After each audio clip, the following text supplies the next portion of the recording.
The night my son cracked the combination to my safe, he thought he was securing a $14.7 million fortune. But as the heavy steel door swung open, he did not find the inheritance he felt entitled to. He found the evidence I had planted. He thought he was stealing from a senile old woman, but he was actually unsealing a federal indictment I had spent a lifetime of accounting experience preparing just for him.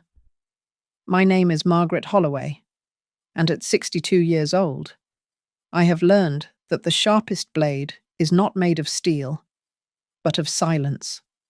I sat perfectly still in the private security suite of the Sovereign Trust Bank in Chicago, my hands folded on the mahogany table. The air smelled of stale coffee and ozone. Across from me, Dana Klein, the head of security, tapped a key on her laptop. On the large monitor mounted to the wall, a grainy black and white video played in silence. It was a recording from 4 hours ago, time-stamped at 2 a.m. The man on the screen wore a tailored black suit that I knew cost $3,000 because I had paid the credit card bill for it 6 months ago. He moved with the arrogant confidence of a man who believed the world owed him a living.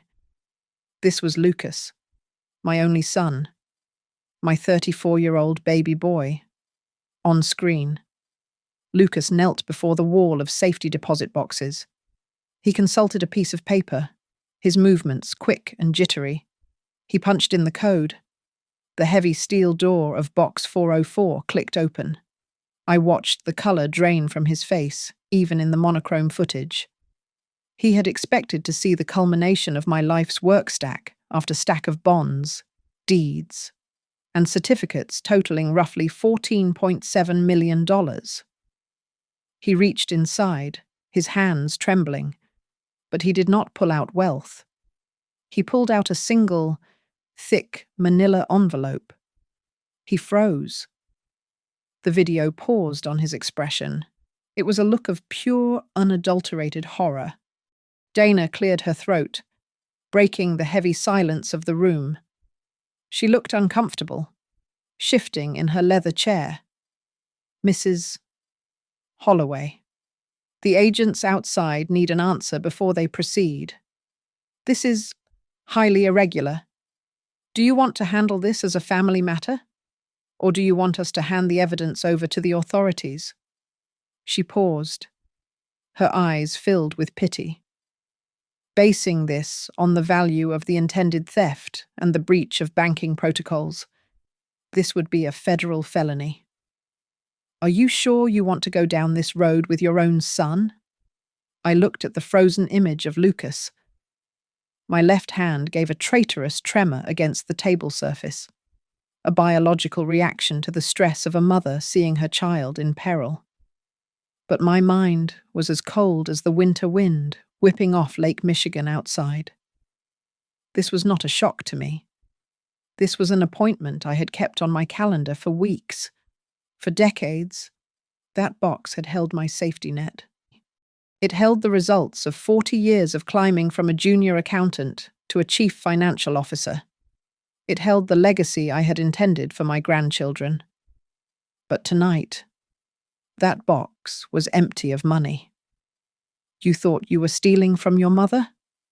I thought, staring into his pixelated eyes.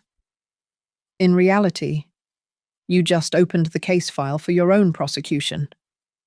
I took a slow breath. I remembered the way he had smiled at me over dinner 3 weeks ago, a smile that didn't reach his eyes, asking about my health while mentally calculating my expiration date. I remembered the fraudulent loans. I remembered the betrayal that cut deeper than any knife.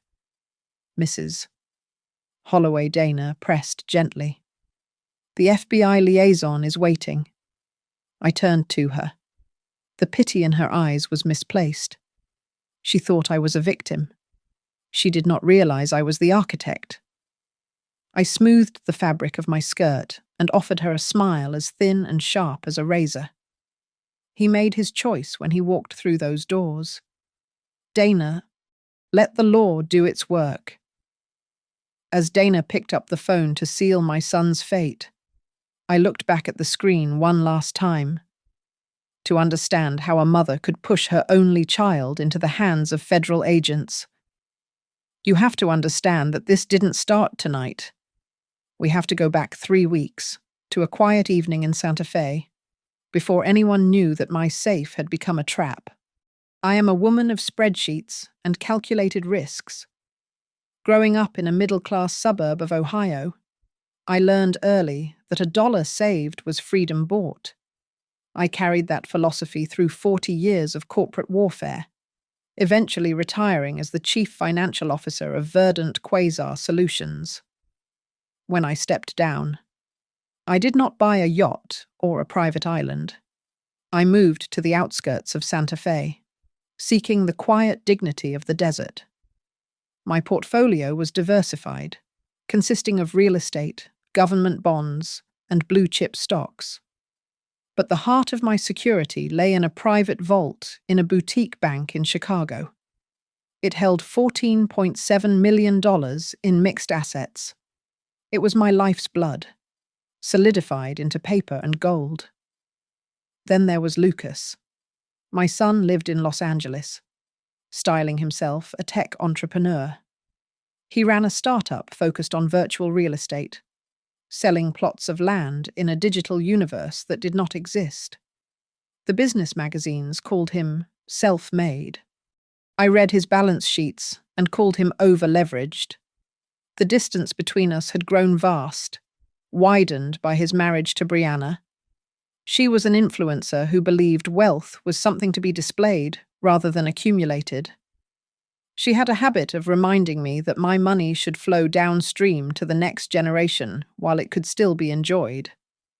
It was a polite way of saying I was taking too long to die. I remember a FaceTime call from a month ago. Lucas was walking through a parking garage, the camera shaking as he moved. "Look at this beast." "Mom," he said, panning the phone to show a sleek, silver sports car, 0 to 60 in 2.5 seconds. It is essential for the brand image. I adjusted my glasses, looking past the metal to the math. It is beautiful. Lucas. But how is the burn rate on the company?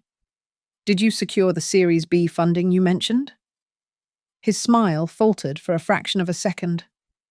"Mom, you are stuck in the old economy. We are pivot ready. We are focusing on growth, not penny pinching. Revenue is not penny pinching. Lucas, it is survival." "Here is Leo," he interrupted loudly, shoving the camera into my grandson's face. The boy waved, oblivious to the fact that he was being used as a human shield against fiscal responsibility. They knew about the safe. I had never hidden its existence. I viewed it as a scholarship fund for my grandchildren and a medical contingency for myself. But I had also been clear about the terms of my will. My estate attorney had drafted a specific clause that Lucas despised. It stated that any beneficiary convicted of a crime involving fraud or financial dishonesty would be immediately disinherited. Whenever I mentioned it, Lucas would get a tight look around his eyes, as if the very suggestion of honesty was an insult to his genius. The first crack in the facade appeared on a Tuesday evening. The desert sunset was painting the sky in violent shades of purple and orange. I was drinking herbal tea when my iPad chimed with an email notification. It was an automated alert from the bank in Chicago. Subject authorization update, incomplete. It detailed an attempt to add a new power of attorney to my safety deposit box account. The request had been flagged because of a mismatch in the filing paperwork. I stared at the screen. My heart did not race. Instead, it slowed down, heavy with a cold realization. I picked up the phone and called Arthur, my retired financial advisor and oldest friend. "Margaret," Arthur said, his voice raspy with sleep. "It is late." Someone tried to access the administrative privileges of the Chicago vault. Arthur. It was flagged. There was a long silence on the line. Was it a hacker? No, I said, the word tasting like ash. The IP address trace in the alert is from Los Angeles. Arthur sighed, a sound of profound sadness. You know the rule. Margaret, in our line of work, we always said the market is ruthless. But the person most dangerous to your wealth is never a stranger. It is usually the one you trust the most. Surprise, Lucas announced, standing on my doorstep with a silk scarf that cost more than my first car. I had a gap in my schedule and thought, why not visit the most important woman in my life? He hugged me a little too tightly. He played the role of the devoted son perfectly, but I could smell the desperation on him like cheap cologne. Over a dinner of roast chicken, the pleasantries dissolved into a pitch. The startup is on the verge of exploding. Mom, Lucas said, pouring himself a second glass of wine. We are talking unicorn status, but we have a small liquidity gap. Just a bridge. We need capital to scale before the IPO. I cut into my chicken, watching his hands. They were restless. You have investors, Lucas. They are too slow. They do not understand the speed of the market, he insisted, leaning forward. That capital you have sitting in the vault, it is dead money. You are losing value to inflation every day. You should diversify. Move some of it into my equity pool. I could triple it for you in 6 months. I cannot move it. I lied smoothly. The assets in the safe are bound by specific trust stipulations. They are not liquid. His jaw tightened. The charm flickered, revealing the irritation underneath. Stipulations like what? Who controls the access? Is it just keys? Or do they use biometrics now, I mean? Surely as your son. I could speak to the managers if you became incapacitated. The specific nature of his questions sent a chill down my spine. He was not asking about investment strategy. He was probing for security vulnerabilities. Later that night, I woke up thirsty. I walked down the hallway, my footsteps silent on the rug. A sliver of light spilled from under the door of the guest study. I pushed the door open. Lucas was sitting at my desk, my laptop open in front of him. He slammed the lid shut the moment he saw me. Lucas, I asked, keeping my voice level. He jumped up, forcing a laugh that sounded like dry leaves cracking. Mom, you startled me. I was just checking your email for you. You get so many phishing scams these days. I wanted to make sure you were protected. At 2 a.m, I could not sleep, he said, moving away from the desk. Just looking out for you. The next morning, the offensive continued. He insisted on driving me to the local bank branch. We should really set up a digital signature for you, he said, gripping the steering wheel. It would make authorizing documents so much easier. You would not even have to leave the house. I looked out the window at the passing desert scrub. I decided to drop a crumb and see if the rat would bite. There is no need to worry about the local accounts. Lucas, I said softly. The main vault isn't even in Santa Fe. I moved the bulk of the assets to Sovereign Trust in Chicago last year. It is the most secure facility in the Midwest. I watched him in the rearview mirror. His eyes widened slightly, then narrowed in calculation. Chicago, he repeated. I did not know that. He left for Los Angeles that afternoon. 2 hours after his flight departed, my iPad pinged. It was a security alert from Sovereign Trust. Someone had attempted to access my account profile from a remote server in California. The system had blocked it, but the intent was clear.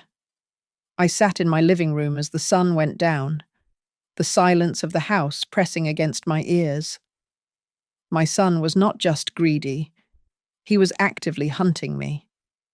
The grief was a physical weight in my chest, heavy and suffocating. But as the shadows lengthened, the grief hardened into something else. If he wanted to play a game of deception, he had forgotten who taught him how to count. I sat across from Dana Klein in her glass-walled office, my posture rigid. I did not come to Chicago to withdraw my funds. I came to weaponize them. I need to upgrade the security on Box 404, I said, my voice devoid of the tremor I felt in my chest. I want an inner safe installed, one with independent pressure sensors and a pinhole camera feed that activates upon entry. If that door opens, I want a high-definition record of exactly who is standing there. Dana looked at me, her pen hovering over her notepad. Mrs. Holloway. These are measures usually reserved for corporate accounts holding diamonds or state secrets. This will be expensive. Expense is not an issue, I replied. Security is. Over the next 6 hours, I systematically dismantled my own fortune. I executed a series of transfers that moved $14.7 million every stock, every bond, every ounce of liquid cash out of the box and into a newly formed irrevocable trust. The beneficiary was a combination of myself and a charitable foundation. The box was now financially empty, but I did not leave it bare. I began filling the steel void with a different kind of currency. I placed a stack of documents inside. These were not deeds or titles. They were copies of a private investigation I had commissioned regarding Lucas's company. There were printed emails from a whistleblower inside his startup, detailing how he had embezzled seed money to pay for his penthouse. There were loan applications where he had falsified revenue numbers. My lawyer, Marjorie Kent, arrived at the bank an hour later. She looked pale as she handed me the final piece of the puzzle. "Are you sure about this?" Marjorie asked, her hand resting on the thick envelope. "Once you sign this codicil, there is no going back. If Lucas is convicted of any financial crime, he is permanently disinherited. He gets zero, not even a sentimental item." I took the pen. He disinherited himself the moment he looked at me as a bank account instead of a mother. I signed my name with a steady hand. Then, I took a handwritten letter, sealed it in a wax-stamped envelope, and placed it on top of the pile of incriminating evidence. The final step was the most dangerous. Dana, Marjorie, and I met with a liaison from the FBI. We signed a cooperation agreement stating that any unauthorized access to the box using falsified credentials would be treated as a federal crime, specifically bank fraud and identity theft. I was essentially signing a permission slip for the government to arrest my son. It was during this final review of the documents that the knife twisted. While cross-referencing my credit reports to ensure the trap was isolated, a discrepancy popped up on the screen. It was a line of credit opened 3 months ago at a small regional bank in Nevada. The name on the loan was Margaret Holloway. The social security number was mine. But the signature was a clumsy forgery, and the contact email belonged to a burner account Lucas used for gaming. He had not just tried to steal from me. He had stolen me. He had worn my identity like a costume to secure a loan he likely had no intention of paying back. I held it together until I got into the taxi heading back to my hotel. As the city lights of Chicago blurred past the window, I broke down.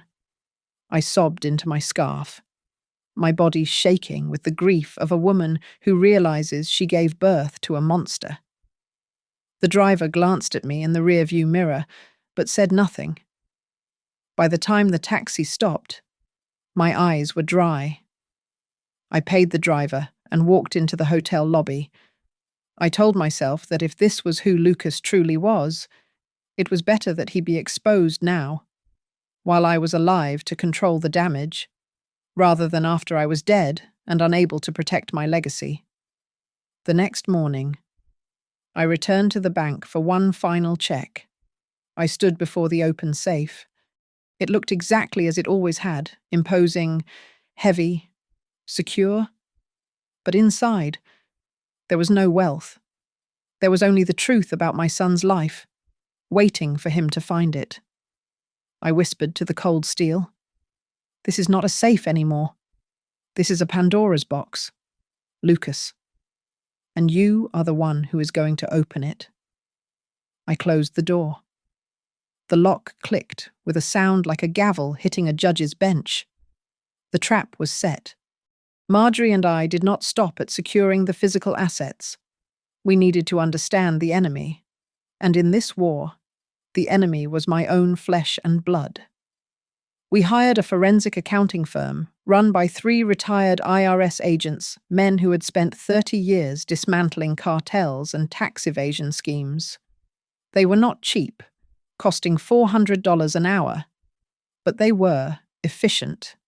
It took them less than 48 hours to peel back the glossy veneer of Lucas's tech empire.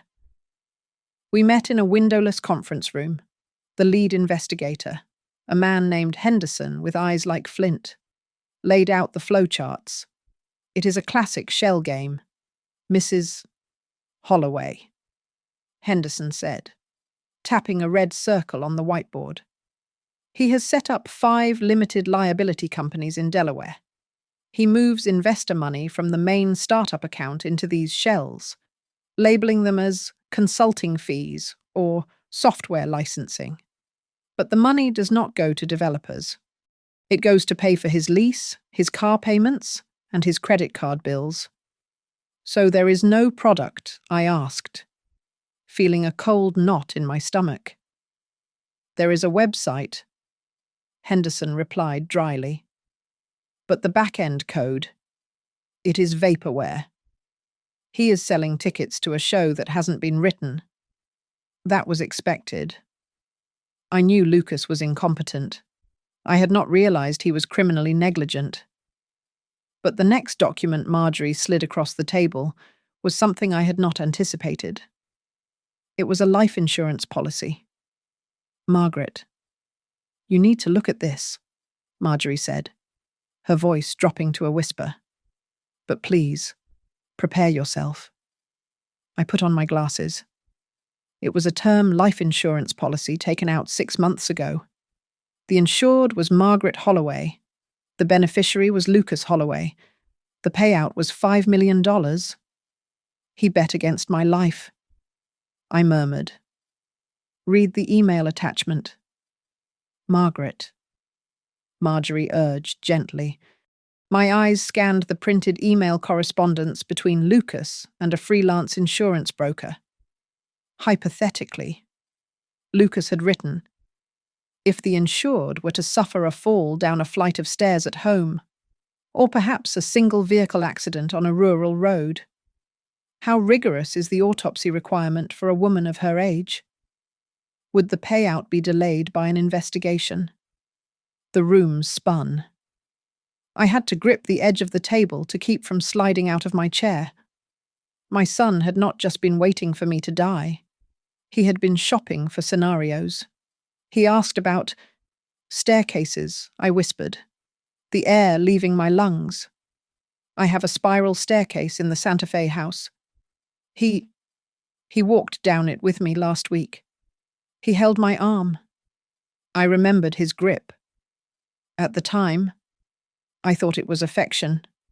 Now, I realized he might have been testing my balance. The investigators continued, relentless. They revealed that Lucas was drowning. He had taken out a second mortgage on his penthouse, and the title on his sports car was leveraged to a predatory lender. Investors were threatening lawsuits. He needed $14.7 million not to expand, but to stay out of prison. He was a cornered animal, and I was the only exit he saw.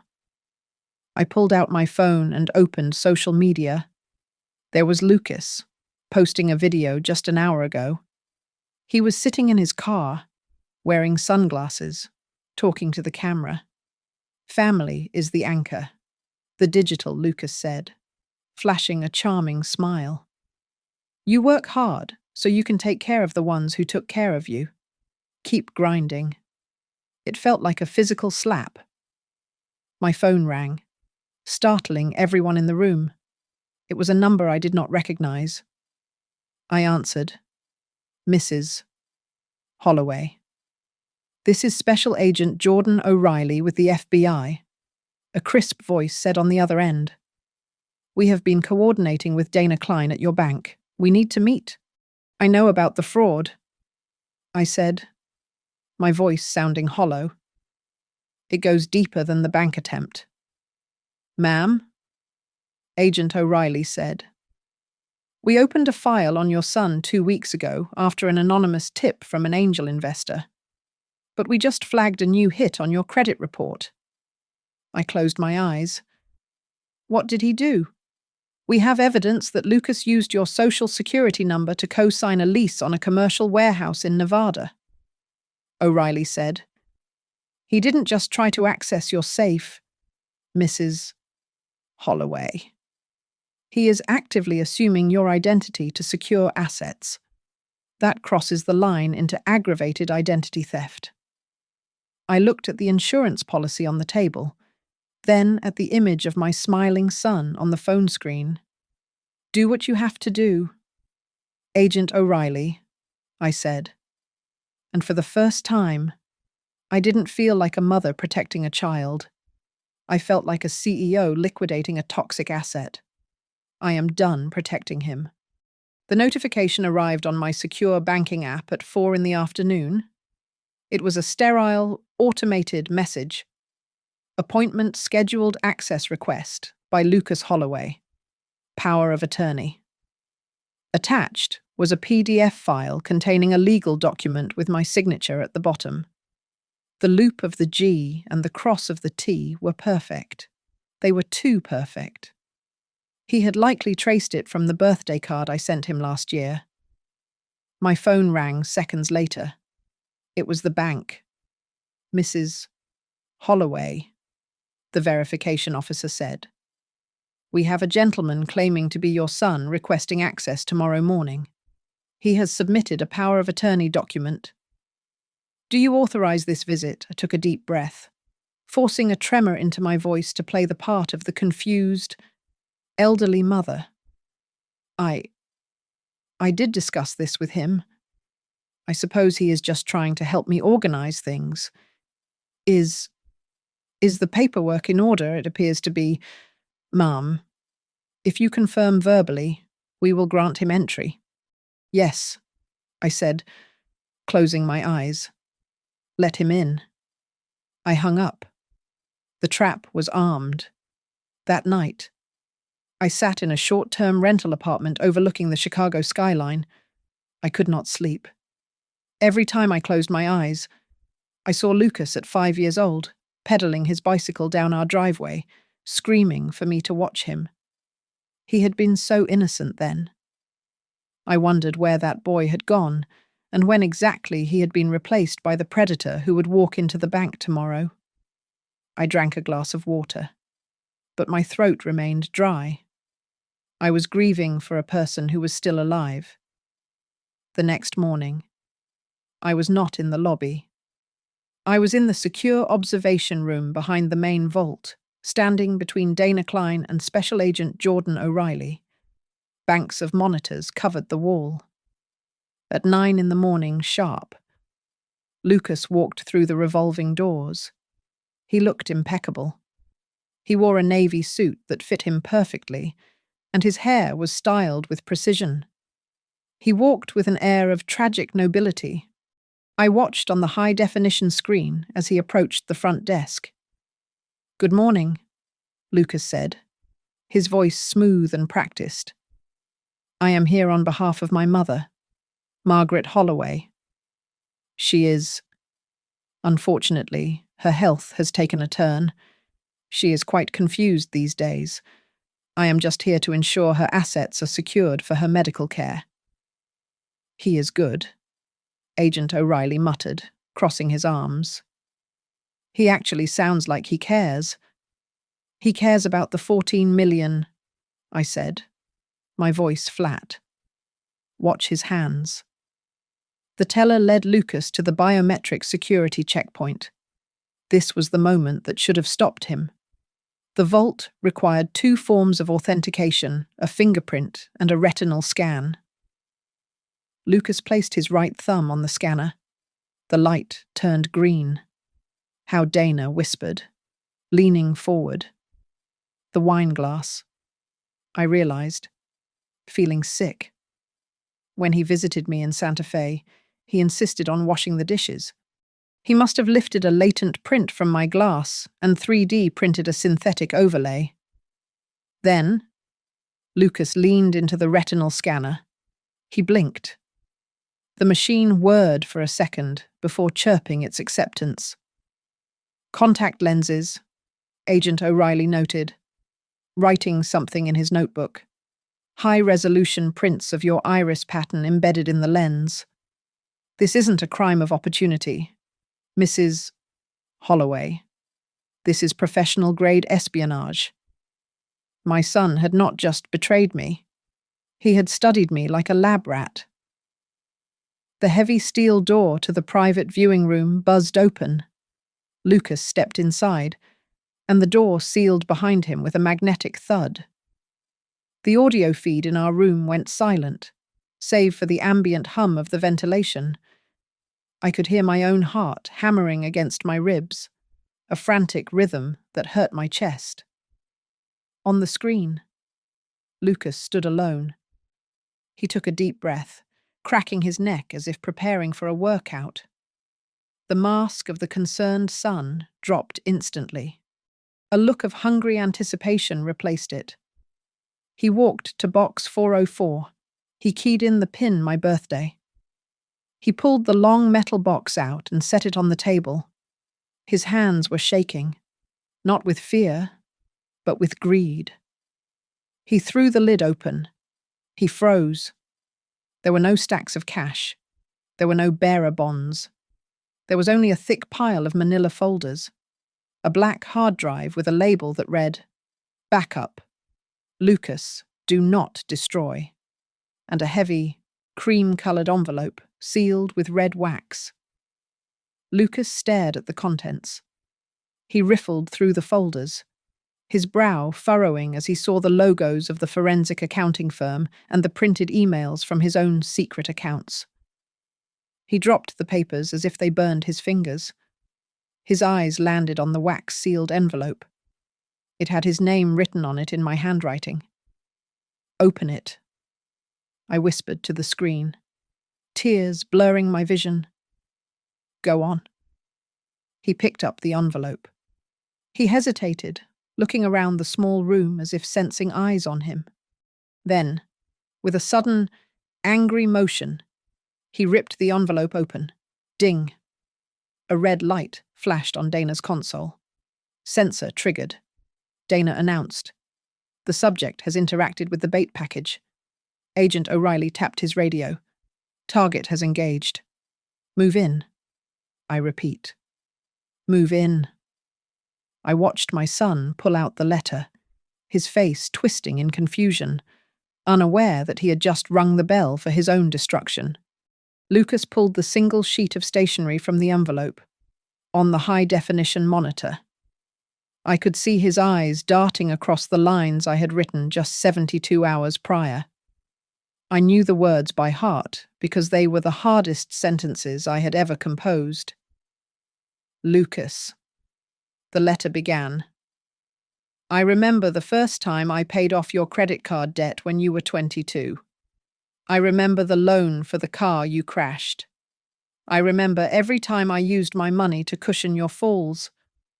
But this time, there is no checkbook large enough to fix what is broken. If you are reading this inside my vault, it means you have chosen to become a criminal rather than my son. His hands began to shake violently. He dropped the letter, and it fluttered to the floor, revealing the documents clipped behind it. These were the kill shots.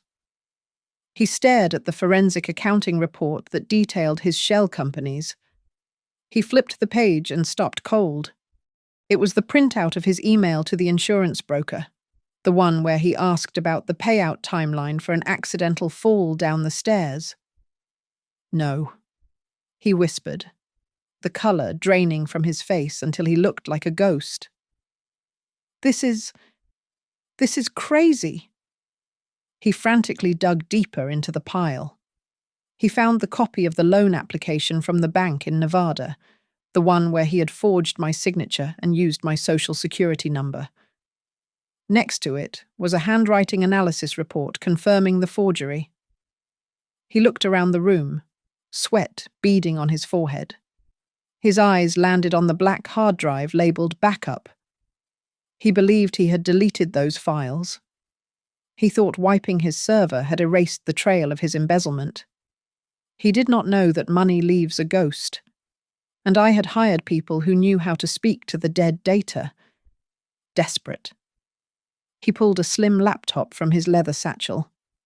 He plugged the hard drive in, his fingers fumbling with the connector. He needed to see what I had. He needed to know how deep the water was.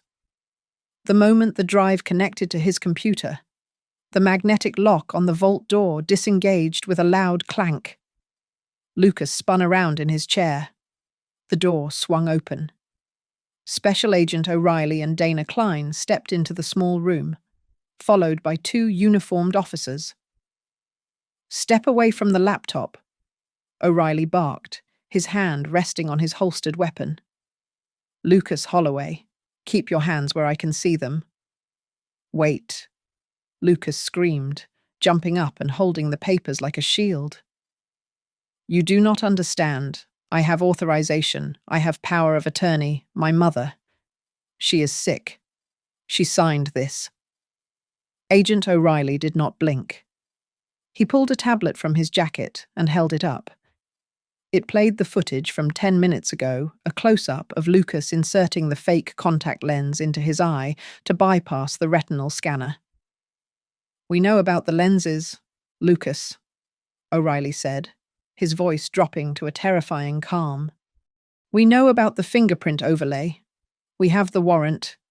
You are under arrest for bank fraud, identity theft, and wire fraud." I stood in the corridor outside the observation room. I could not bring myself to step into the vault. But the soundproofing did not block the noise when the reality finally hit him. "Mom!" Lucas howled, a sound that was half rage and half childlike terror. "Mom! Mom! What the hell have you done?" The sound of my own name screamed in such agony hit me like a physical blow. I stumbled, my shoulder hitting the cold plaster of the hallway wall to keep me upright. I pressed a hand to my mouth to stifle a sob. It was the sound of my son drowning, and I was the one who had poured the water. Agent O'Reilly stepped out a moment later, leaving the officers to handcuff Lucas. He saw me leaning against the wall and steered me toward a private conference room. "Sit down, Mrs. Holloway," he said gently. "It is done. He is being taken into federal custody. We are freezing his personal accounts and the corporate assets immediately. The investigation is now formally expanded to his entire network of investors." I nodded, numb. He asked me what I had done. "You stopped a predator," O'Reilly said firmly. "Do not forget that." 5 minutes later, they led him out. I stood behind the glass partition of the conference room. Lucas was cuffed, his expensive suit rumpled, his face a mask of ruin. As the marshals walked him down the corridor, he looked up. He found me behind the glass, our eyes locked. In his gaze, I saw a mixture of fear and pure, venomous hatred. His eyes screamed the accusation, "You chose your money over your son." I held his gaze, tears streaming down my face, but I did not look away. My eyes sent back the only truth that mattered. I chose the law because I could no longer save you from yourself. 3 days later, I sat in a sterile conference room at the Federal Building in Chicago. The view from the window was grey steel and glass, matching the feeling in my chest. Agent O'Reilly was there, along with a woman who introduced herself as Amelia Brooks, a federal prosecutor with eyes that looked like they could cut glass. "Mrs. Holloway," Ms. Brooks began, sliding a thick binder across the table. "We need you to understand that what happened at the bank was not an isolated incident. It was the desperate capstone of a much larger architecture of fraud." I opened the binder. It was an autopsy of my son's moral character. "Lucas was not just failing at business," O'Reilly explained, pointing to a diagram of interconnected circles. "He was running a ghost investment network. He was taking capital from investors in California, funneling it through crypto wallets to scrub the source, and then moving it into shell companies to pay out earlier investors. It is a classic Ponzi scheme, modernized with digital currency to confuse the trail." I stared at the figures, millions of dollars moving in circles, creating nothing but debt and deception. But the financial crimes were only the surface. "Ms. Brooks flipped the page to a section marked Personal Liabilities. "We found another insurance policy," she said softly. "This one is on his wife, Brianna." I looked up, startled. "Brianna. It is a variable life policy," Brooks said. "The terms are unusual. The payout accelerates significantly in the event of accidental death. But there is also a rider that allows him to borrow against the death benefit if they divorce, effectively draining her assets before she could claim them. He was hedging against his marriage, failing just as he was betting against your life ending." My phone buzzed in my purse. It had been buzzing non-stop. Civil lawsuits were already being filed. I had received emails from strangers, people who had lost their retirement savings to Lucas's charm. Some called me a monster for raising him. Others thanked me for stopping the bleeding. But this notification was from Brianna. She had called me that morning, sobbing so hard I could barely understand her. I did not know. "Margaret, I swear. I thought he was a genius. He told me we were rich." She had sent me a screenshot of a text conversation she had with Lucas 2 weeks ago, when I had first refused to open the safe. "Your mother is going to be a problem." Brianna had texted him. Lucas's reply was on the screen, glowing in blue bubble text, "Relax. Babe. She is old, and she is sentimental. She will never actually do anything to hurt me. I am all she has. She barks, but she will never bite. I own her." I put the phone down, feeling a fresh wave of nausea. He had banked on my love being a weakness. He had calculated my maternal instinct as a variable in his risk assessment model. "There is one more thing," Ms. Brooks said, her voice dropping an octave. "And this is the hardest part to hear. We recovered deleted emails from his laptop concerning a long-term care plan for you." I stiffened. "I do not need long-term care." "He was planning to convince you to move into his guest house," O'Reilly said, reading from a document. "He was discussing it with a contact we suspect is a corrupt physician. The email chain discusses managing your medication schedule to induce confusion and fatigue. They used the phrase, natural assisted decline." The room went silent. The air conditioning hummed. But I felt sweat prickling on my neck. My son had not just wanted my money. He had been planning to bring me into his home, isolate me, and slowly poison me with medical neglect to accelerate his inheritance. I felt like I was going to be sick. But then, a strange, cold clarity washed over me. I sat up straighter. The guilt I had been carrying, the heavy, suffocating weight of a mother betraying her child, evaporated. This was not betrayal. This was self-defense. I had not just saved my fortune. I had saved my life. Ms. Brooks leaned forward, her expression grave. Mrs.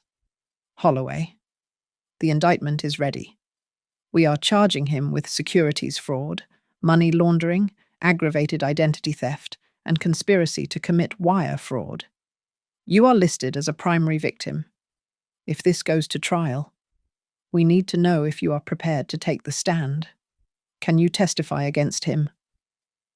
I looked at the binder, then at the window, and finally at the prosecutor.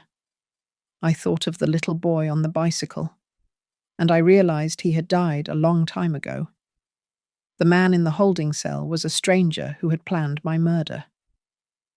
Ms. Brooks, I said, my voice steady and hard as iron. If I cover for him now, after seeing this, then I should be tried right next to him. Put me on the stand. The phone rang at 7 in the evening. It was a mechanical, pre-recorded voice informing me that I had a collect call from the Metropolitan Correctional Center. I accepted the charges. The line crackled, and then I heard a voice that sounded like a ghost of the boy I used to tuck in. Mom, Lucas said, his voice trembling so hard it vibrated against my ear. Mom, are you there? Do you really want to see me in a cage? Do you want to see me die in here? I sat in my armchair in the darkened living room, gripping the phone. I did not put you there. Lucas, you walked in yourself. I did it because of you. He shouted, the fear turning into a jagged desperation. Do you know what it is like living in your shadow? You always talk about how you built everything from nothing, how you are the great Margaret Holloway. I wanted to be on your level. I had to take shortcuts to catch up to you. I did this to make you proud. He was trying to weaponize my own success against me, twisting his greed into a distorted form of ambition. I hung up the phone, his accusations ringing in the silence. I walked to the window and looked out at the desert night. For the first time in years, I allowed myself to think about his father, Arthur. My late husband was a charming man, but he was weak. I had spent our marriage cleaning up his messes. When his small construction business failed because he used cheap materials and pocketed the difference, I paid off the creditors to keep him out of court. I told Lucas that his father was just unlucky. I realized with a sickening jolt that I had been training Lucas for this moment his entire life. Every time I bailed him out of a jam in college, every time I hired a lawyer to fix a traffic violation, I taught him that consequences were for other people. I had inherited his father's moral flexibility, but I had nurtured his sense of immunity. My sister called from Ohio the next morning. She did not ask how I was holding up. He is your blood. Margaret. She snapped. You are ruining the family name over money. Money is just paper. You cannot hug a bank account. How can you be so cold? It is not about the money. Janet, I said, feeling tired. He tried to kill me. Maybe not with a gun, but with neglect. He bet on my death. He is just a boy who got lost. She insisted. You are the mother. You are supposed to forgive. The pressure mounted when Brianna arrived in Santa Fe 2 days later. She brought my grandson. Leo? She looked haggard, her influencer glamour stripped away by sleepless nights and legal fees. She sat on my sofa, while Leo played with a toy truck on the rug, oblivious to the fact that his father was facing 20 years in federal prison. "Please, Margaret," Brianna begged, tears ruining her mascara. "I know he messed up. I know he did terrible things. But if he goes away for a long time, Leo will not have a father. Do you want your grandson to grow up visiting his dad through a glass wall? Please, just tell the prosecutor you made a mistake. Say you authorized it. You can save him." I looked at Leo. He had Lucas's eyes. "If I let him out now," I said softly, "Leo will not have a father. He will have an accomplice. Do you want your son to learn that stealing is a career path?" Brianna sobbed, burying her face in her hands. That afternoon, Prosecutor Brooks called with a proposal. "We have a deal on the table, Mrs. Holloway.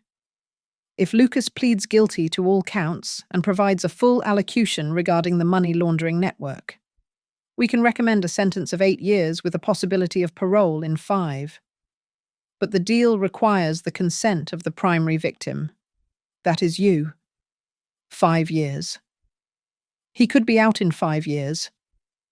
I went to my bedroom and opened the hidden wall safe behind the painting. This was the real safe. Inside sat the certificates and bonds worth $14.7 million. It was all there. I looked at the wealth that had caused so much destruction. I felt a profound urge to burn it all. I was standing at a crossroads. I could not save Lucas from prison. He needed to face the wall he had run into. But perhaps I could still save the future. I picked up the phone and called my lawyer. Marjorie, I said. "Tell the prosecutor I accept the plea deal. But I need you to draft a new trust document tonight.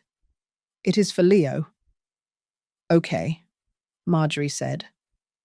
"What are the terms I am putting $2 million into a trust for my grandson?" I said, staring at the stack of bonds. "But there is a condition attached to the trustee. Lucas can access a portion of this money for Leo's education, but only if he stays out of prison and holds a legitimate W-2 employment job for 10 consecutive years after his release. One slip-up, one fraud charge, one lie, and the money goes to charity. That is a long leash." "Margaret," Marjorie warned. "It is not a leash," I said, closing the safe door. "It is a lifeline. If he wants the money, he has to become the man he pretended to be. I am not leaving him an inheritance. Marjorie, I am leaving him a second chance. But he has to earn it." The federal trial began on a grey Tuesday in Chicago, under the glare of fluorescent lights and media scrutiny. The newspapers had already printed their headlines, calling Lucas the fallen unicorn, a cautionary tale of a tech genius who flew too close to the sun. But inside the courtroom, there was no poetry. There was only the stale air of judgment. Lucas sat at the defense table wearing a prison-issue jumpsuit that hung loosely on his frame. He had lost 15 pounds, and his skin had the pallor of someone who had not seen the sun in months. Yet, when he turned to look at the gallery, I saw a flicker of that old arrogance in his eyes, a desperate belief that he could still charm his way out of a federal indictment.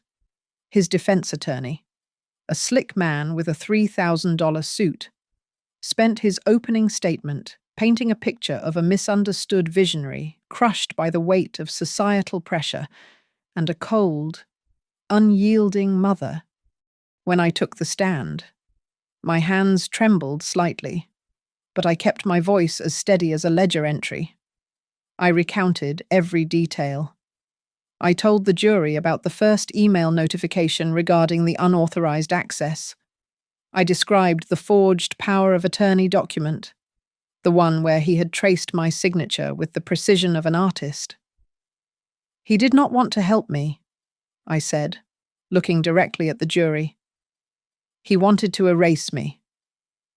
The defense attorney stood up for cross-examination, buttoning his jacket with a flourish. Mrs. Holloway, let us be honest. Is this trial really about fraud? Or are you using this court to punish your son because he did not live up to your expectations? Is this not the ultimate act of a controlling mother? I looked him in the eye. I am punishing the conduct, sir. I am not punishing the dream. The prosecutor, Ms. Brooks, then played the video. The lights in the courtroom dimmed.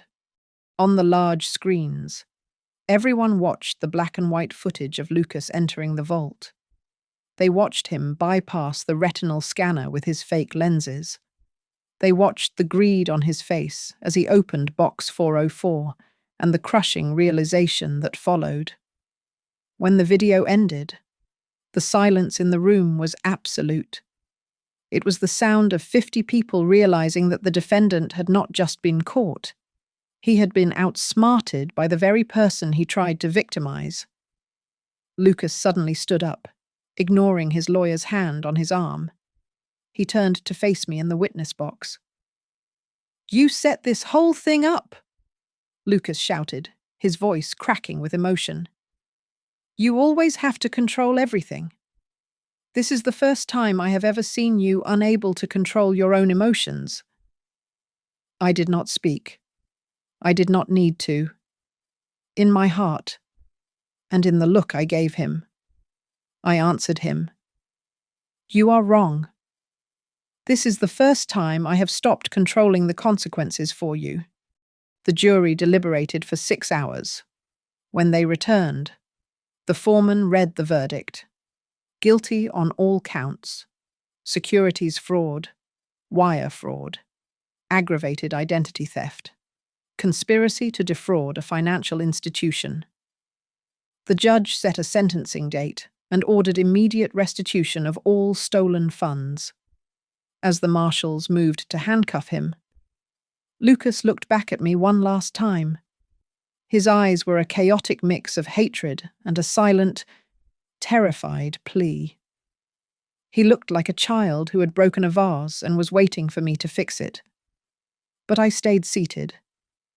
I watched them lead him through the side door, the heavy wood closing with a finality that felt like a physical blow to my chest.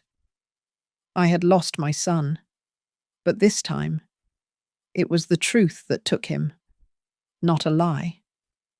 2 days later, I was back in Santa Fe. The desert air was crisp and clean. I sat in my study and opened the hidden wall safe behind the painting. Inside, the stacks of bonds and certificates worth $14.7 million sat untouched. I took out a pen and signed the transfer documents, moving a significant portion of the assets into the irrevocable trust for my grandson and the scholarship fund in my mother's name. I closed the heavy steel door and spun the dial. My son had broken into a safe to find a fortune. Instead, he found the truth about himself. And that truth was a sentence that no lawyer could ever appeal. Thank you so much for listening to my story. I would love to hear where you are all tuning in from. So please drop a comment down below with your city or country so we can say hi and share our thoughts together. If this story moved you, please make sure to subscribe to the Grandma's Family Diary channel, hit that like button, and give the video a hype to help more people hear this story.